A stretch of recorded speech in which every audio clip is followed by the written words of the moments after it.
بسم اللہ الرحمن الرحیم عن ابی ہریرہ رضی اللہ تعالی عنہ قال ان رسول اللہ صلی اللہ علیہ وسلم قرأ فی رکعتای الفجر قل یا ایھا الکافرون وقل واللہ احد رواہ مسلم۔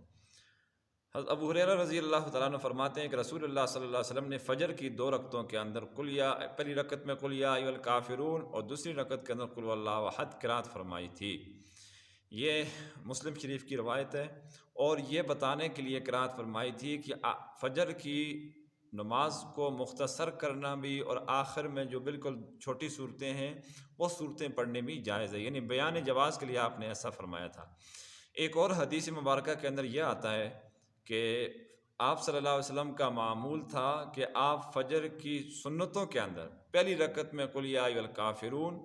اور دوسری رکعت کے اندر قل واللہ احد قرات فرمایا کرتے تھے۔ اسی طرح مغرب کی جو 2 سنتیں ہیں بعد والی، وہ اس کے اندر پہلی رکعت میں قل یا ایھا الکافرون اور دوسری رکعت کے اندر قل واللہ احد پڑھا کرتے تھے، اور یہ لوگوں کو مسنون طریقے کے اوپر معمول رکھنا چاہیے۔ کبھی کبھار امام کو یا مقتدیوں کو کوئی عارضہ ہو تو فجر کی پہلی رکعتوں کے اندر قل یا ایھا الکافرون اور دوسری رکعت کے اندر قل واللہ احد اگر پڑھ لیا جائے تو کسی کو پریشان نہیں ہونا چاہیے، اور لیٹ آنے کی وجہ سے ناراضگی کا اظہار بھی امام پر نہیں کرنا چاہیے، یہ بھی جائز ہے۔ یہ یعنی بیان جواز کے لیے یہ حدیث مبارکہ جو ہے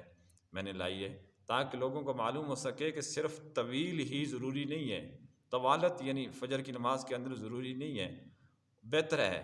لیکن اگر کبھی ایسا بھی ہو جائے کہ آخری چھوٹی صورتوں میں سے پڑھنا پڑ جائے تو ان میں سے مسنون قرات حدیث مبارکہ کی روشنی میں مل سکتی ہے، اور وہ یہ ہے کہ پہلی رکعت کے اندر قل یا ایھا الکافرون اور دوسری رکعت کے اندر قل واللہ احد اگر پڑھا جائے تو کوئی حرج نہیں ہے، جائز ہے۔ اللہ تبارک و تعالی ہم سب کو احادیث مبارکہ کے تناظر میں